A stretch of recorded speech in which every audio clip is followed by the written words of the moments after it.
Welcome and good evening, wonderful dice of all alignments. I am Lunar D8, and this is Unrehearsed Creepypasta Narrations, Part 30.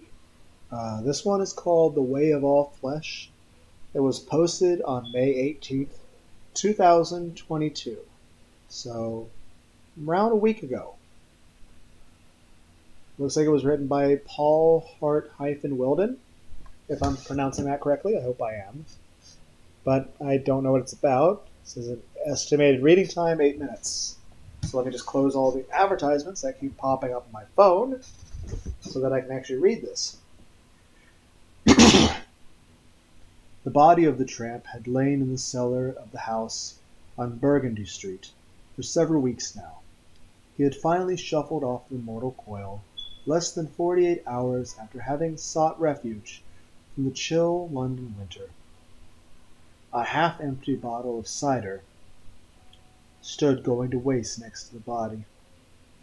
It has never been his favorite tipple, but beggars could not be choosers, and besides, he had drunk far worse in this time. Just about anything he could lay his hands on.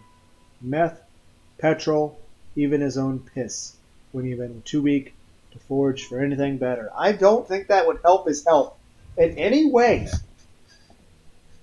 His body expelled the final pocket of gas from his intestines, where the remnants of a cold, fur-covered hamburger, discovered in the gutter not 100 yards from this, his final resting place, and now dissolved into a sticky black nothing in a pool of digestive juice. Who he was and where he had come from were questions that he could not have answered even if anyone had taken the trouble to ask. What meager existence had passed for his life had long since been obscured in an impenetrable haze of alcohols. The tramp's death had been as inconsequential an event to the world, as large as his life has been. But in the midst of death there is life, and this was no exception. The tramp had carried with him his own personal menagerie of fleas, ticks, lice, and mites for as long as he could remember. Over the course of the years they had all become a part of his life. After such a time, even the continual circle of itching and scratching had become as natural to him as blinking and breathing. The microscopic creatures clung to his flesh, drank his blood, shared his life until it ran out. Now the tramp was dead, but his menagerie had not deserted him. They clung to the body he had bequeathed them, his sole earthly possession.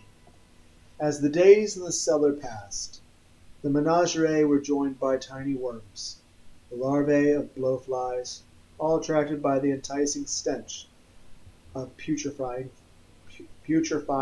flesh, the stale aroma of vomit on the tramp's chest, and the shit in his pants. It was a parasitic utopia, with nothing to do but ingest, inbreed. The invertebrate community, for it was a community they had become, wanted more. Their biting, sucking mouthparts and huge distended stomachs slavered and ached for tastier morsels than the decaying flesh their home could offer. Intelligence was not the correct word to describe what was beginning to develop among them. It was more of an intuition, a sense of a world that existed beyond the shadowy confines of the cellar, a world of endless possibilities. If only it were within easier reach, then they would go, all of them. But their tiny gripping claws were designed for that purpose only. Major locomotion had not been a part of the package. The fleas stood the best chance of traveling the distances involved, but the community consciousness demanded one for all, and all for one. No one was going anywhere without the others. And so it remained. The tiny clawed limbs clung precariously to the ever-diminishing body of their dead hosts.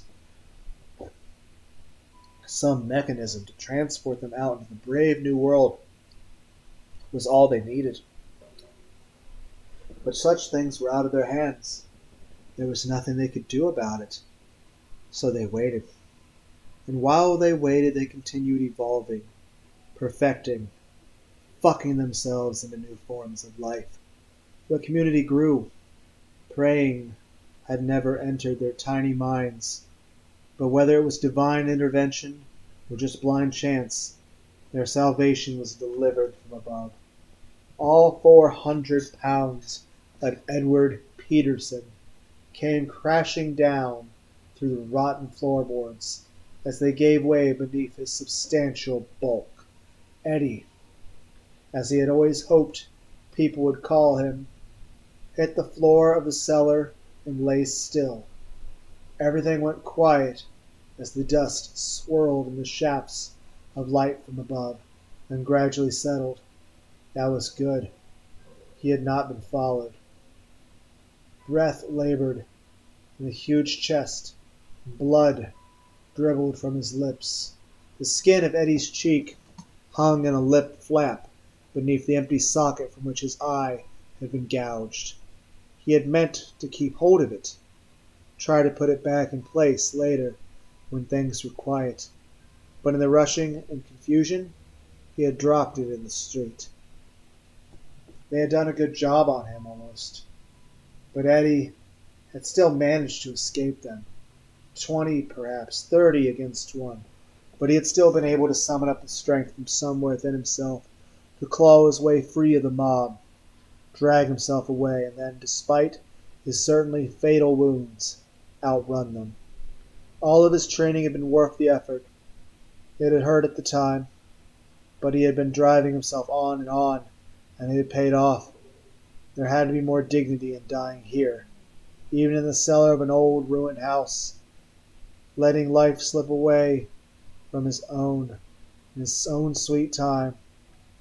That was what it is. His own sweet time. Just to lay and remember, replay his life one last time. His own private picture show. They had surprised him. That was obvious. How else could they have cornered him so easily? Up until the moment he had found himself confronted by the mob, Eddie had never really stopped to consider just exactly the reaction of the public at large to his hobbying. To Eddie, it had always been something between him and the... Are you fucking kidding me? Oh. Little ones. I want to kill you now, man. But considering it's a scary story, I feel like you're going to get what you deserve. Oh my God.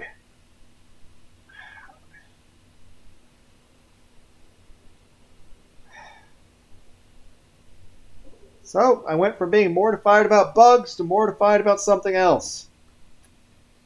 God damn it.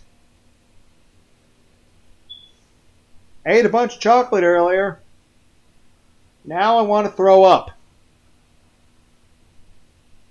God damn it!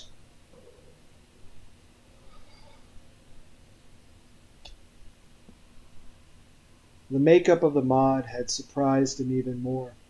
This was not some rampaging rabble of drunks and vagabonds like he saw in the movies. These had been real people. Men, women, old, young. Yeah, I'd been there too. I'd been killing your fucking ass, man. And I for the most part consider myself a pacifist who won't fight people unless, it's in self-defense or defense of another. And even I would have been there. Goddamn. There had even been a young girl, no more than 8 or 9. Oh my fucking God! God damn it!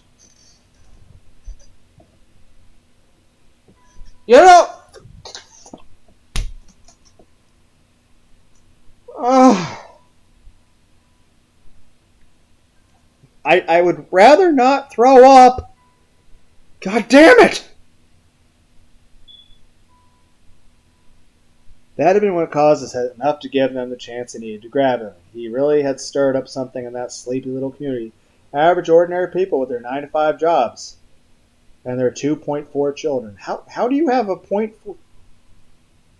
Does math work that way? I guess I would technically count as a 9 to 5 person, even though I work third shift. All baying first blood like a pack. Yeah, I mean, yeah. Seriously, fuck. Eddie could not move, but that was all right. All he wanted to do now was rest. The pictures of all those angry people began to fade in his head. If they had seen where he had run, they would have been there by now. But they had not followed. Eddie could take his time. Only a couple of bones had been broken by the fall. The mob had done the real damage.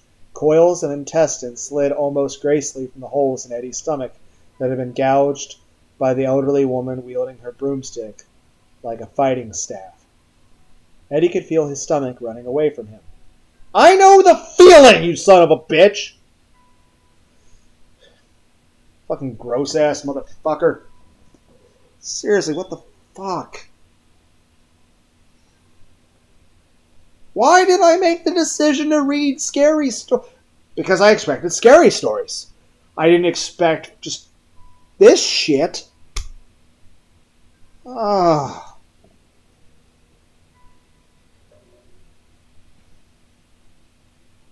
He wanted to put up his hand to stop it, but he had fallen on top of one arm, and the other one had 3 of the fingers ripped from it, and he would have been useless even if he could summon the strength to raise it. Eddie stared up the jagged hole in the ceiling, and a tear came to his remaining eye. It was not pain that made Eddie Peterson cry. The pain, if anything, was the best part of all. Not an inch of his flesh had escaped being punched, kicked, gouged, scratched, or torn away. His entire body was a mess of screaming nerve endings, each sending messages to the pain receptors in his brain, screaming so loud that Eddie could not differentiate between them. For the first and possibly last time that Eddie's Peterson was truly in touch with every part of his body, and it felt electric. Okay. But even such exalted sensations could not entirely block out the realization that this warm, shadowy cellar would be the last place on God's earth that he would know. Even though he had not died at their feet, as they wished, the damage the mob had inflicted upon him would ensure Eddie Peterson would never again see the light of day. Another tear trickled down Eddie's cheek. There was a whole world team. God fucking damn it! Whole world teeming with little ones that Eddie liked. I hate you so much. I hope you suffer immeasurably in the next paragraph. Their bodies waiting to satisfy. God! Can I just have a scary story? Not one that... I'm going to fucking puke. God fucking damn it. Their flesh to fill his stomach. What, is he eating them? All that and more. Yeah. Okay, so...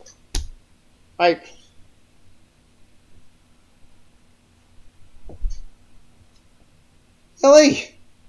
And here was Eddie Peterson laying dying alone in the dark. But Eddie was not alone. The cellar community had been aware of Eddie's presence for quite a while before the first brave scouts had been sent forth to investigate this new, warm territory that arrived on their doorstep. Eddie's left leg lay across what had been the tramp's foot.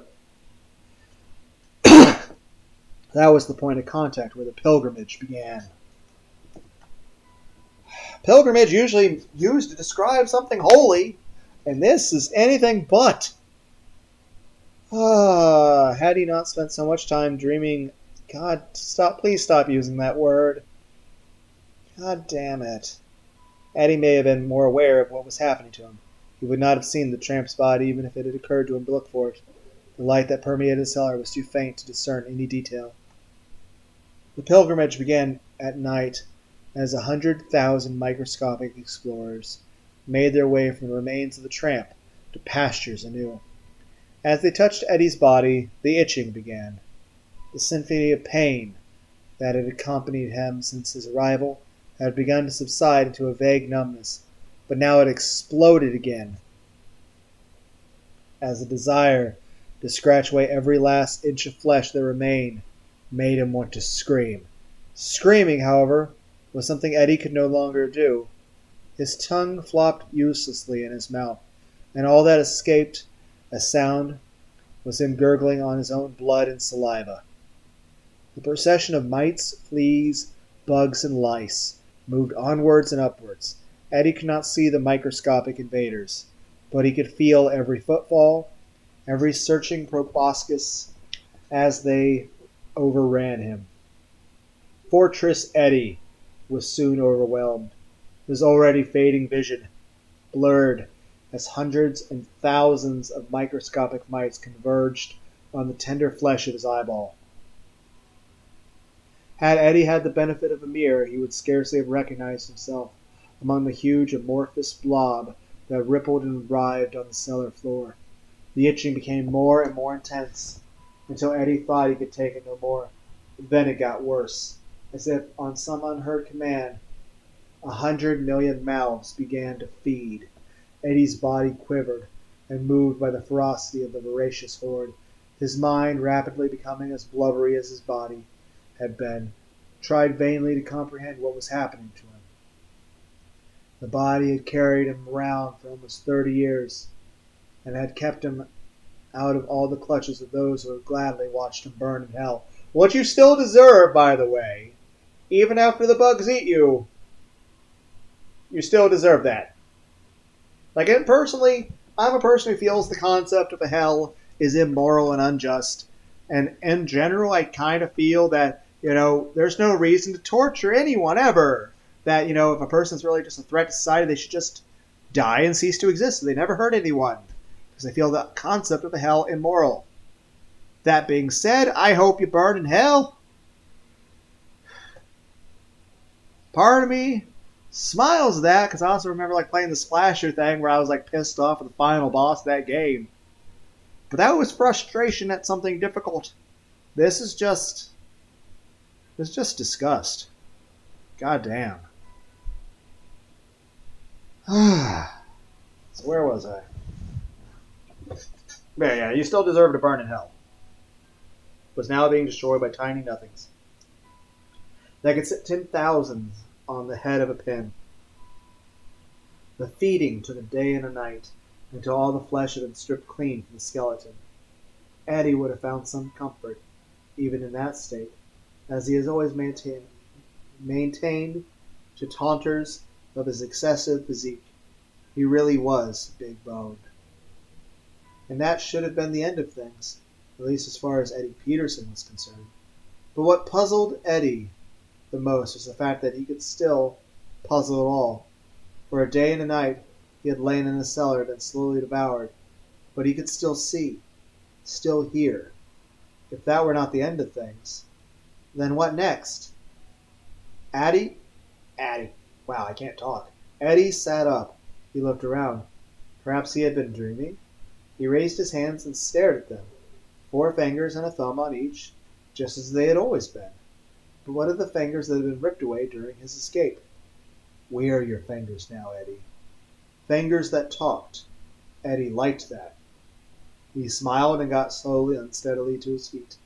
He stood in the middle of the cellar, a thin beam of light shining down on him through a hole in the floorboards above. Eddie looked at himself up and down. His body could not weigh 400 pounds now. It looked far too lean and muscular. That way, no one will be able to catch us. Now his body was talking to him. Eddie raised his talking hands in front of his face. He flexed the fingers. They moved just as they always had, but the sensations were somehow different. We are different, Eddie. You are different now. How am I different? Eddie was taken aback. Who was he talking to? We are you now, Eddie, and you are us. So that was... And the phone... Where am I? And... Where am I? So that was it. That was how his fingers spoke to him. Why they felt so different. They were alive. Eddie touched his body. It felt the same all over. A body constructed from 1,000 million living organisms. A man replicated from 1 billion invertebrates, each cell a living creature. Why have you done this? We need each other, Eddie. We all need to leave this place, but we can't do it alone. Eddie strutted around the cellar, becoming accustomed to the weight of his new body. God, does this mean I can go back to... I don't even want to fucking say that word anymore. Yes, Eddie, we all can. God damn it. Fucking hell. Eddie smiled. Will it be like before? He grinned. I want you to burn in hell, you motherfucker. Not quite, but it will be good. We must all learn to adapt. Eddie frowned, unsure of what they meant. Then he felt down between his legs. Their replica of a man was not as anatomically correct as Eddie would have liked. And next we have a quotations where it says, but that was the part I liked best. Don't worry, Eddie. You can teach us. We are all eager to learn. God damn it. Eddie beamed. Friends at last to share his hobby with. I hate you. God damn it. Then let's go, he said. The word I don't want to say anymore are waiting. Credit Paul Hart-wilden. God damn it, man.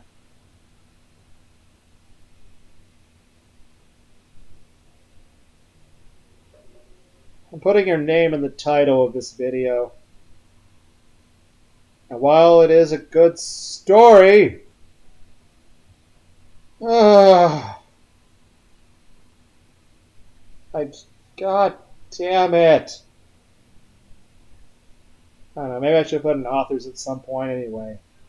But fucking hell, man. What is with these stories? Fuck.